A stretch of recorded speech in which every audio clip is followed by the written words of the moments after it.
kami melakukan beberapa kegiatan yang terkait dengan mata kuliah, seperti remote sensing dan rekayasa kualitas tanah salin. Kami menggunakan kamera map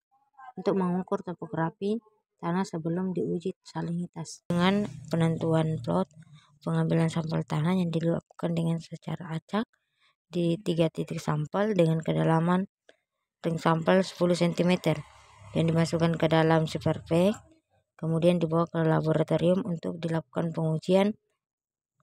salinitas dan pengangkutan sampel tanah, kemudian diangin-anginkan, kemudian ditimbang sebanyak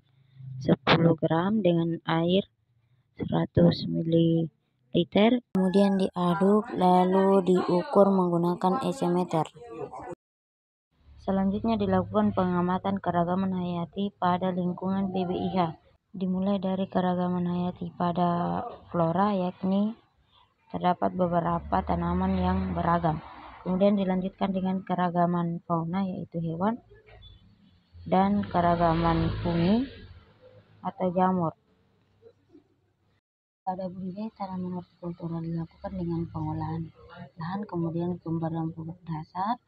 kemudian pengolahan lahan dengan alat mekanik maupun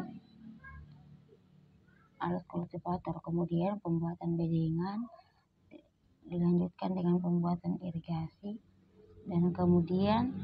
penanaman benih, dan apabila benih belum tumbuh atau kurang yang tumbuh maka dilakukan penyiraman, kemudian dilakukan pembersihan gulma pada tanaman agar tidak terjadi persaingan untuk hara, kemudian pemasangan ajir pada tanaman timun, kemudian monitoring hasil pemeliharaan, kemudian dilanjutkan dengan panenan tanaman kangkung dan timun. Pada penanganan pasca panen dilakukan pemanenan, kemudian pembersihan tanaman timun, kemudian dilanjutkan dengan pengelapan atau pengurangan kadar air, kemudian dilanjutkan dengan pengemasan menggunakan soft styrofoam, kemudian dilapisi dengan plastik wrap agar kualitas dan harga jualnya tetap tinggi.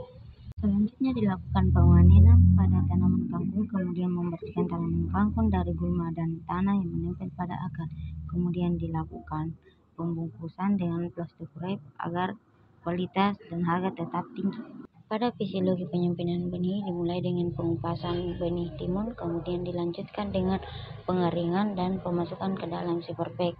Lalu setelah semua telah masuk ke dalam super bag,